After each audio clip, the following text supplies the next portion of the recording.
काम अपन ने कर दिए, लेकिन बाकी काम अल्लाह ताला के जो हाथ में रहता है, जो दुआओं का असर रहता है। ऐसे प्रोग्राम फंक्शन में जो कहीं ना कहीं किसी की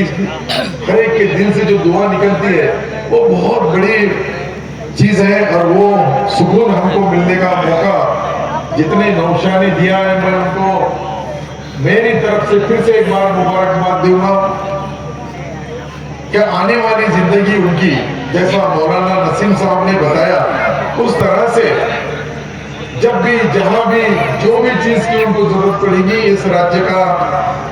एक कार्यकर्ता, यहाँ का एमएलए इस नाते से मैं कहीं भी उनको मदद करने में कम नहीं पड़ूंगा। लेकिन मेरी उनसे गुजारिश रहेगी कि आप भी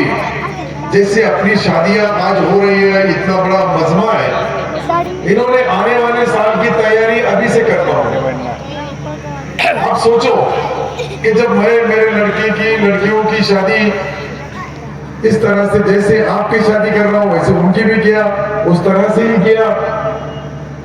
तो हमको भी ये सोचना पड़ेगा कि इस तरह से जब भी यहाँ जहां भी निकाह का प्रोग्राम, इस्लामी शादियों का प्रोग्राम, और यहाँ का देखो माहौल कितना है। आज पूरे शहर में हजारों लोग आए, तो हजारों लोगों की दुआएं इन नौशा के लिए, इन दुल्हों के लिए, जो दुल्हने हैं इनके लिए, इनके आने वाली पीढ़ी के लिए भी दुआ करती है। तो मैं मौलाना नसीम साहब का और तमाम हमारे स्टेज पे बैठे, सामने बैठे हमारे सब भाइयों का, उधर बैठी है हमारी बहनें हैं, कहीं जो भी लेडीज एक तरफ बैठते हैं, पर्दा होने की वजह से उनको उनकी जगहों के ऊपर ही वहां रखा जाता है, और वहां से सब लोगों के लिए हम तो यहाँ से मैं मौलाना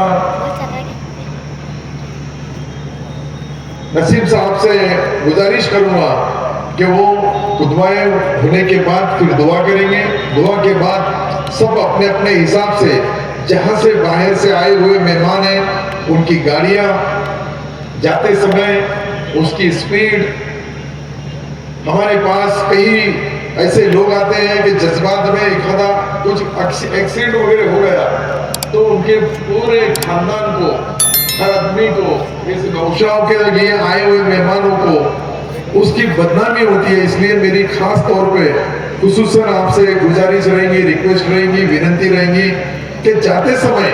आप आराम से जाएं, 60-70 की स्पीड से ज्यादा गाड़ी ना भगाएं। हमारी जैसी जान हमारी हिफाजत है, वैसे हमारे साथ लाए हुए मेहमानों की भी है,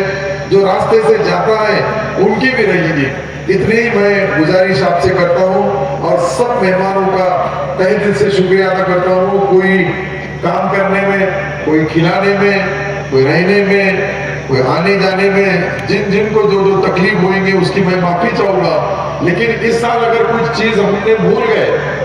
इस साल कुछ करने में कमियां रही होंगी, तो आने वाले साल जरूर हम उसको पूरी करने की कोशिश करेंगे। मैं फिर से एक बार सबको मुबारकबाद देता हूँ, और नेशनल एजुकेशन सोसाइटी और हमारे यहाँ जो आदर्श एजुकेशन सोसाइटी, दो ट्रस्ट मिला के ये काम करते हैं, उसके तमाम हमारे टीचर भाई होंगे, हमारे जिम्मेदार होंगे, हमारे गांव के कार्यकर्ता होंगे, नेता होंगे, व्यापारी होंगे, सबका मैं तहे दिल से शुक्रिया अदा करता हूं और मौलाना से गुजारिश करूंगा कि वो अगली सारी कार्रवाई पूरी करें।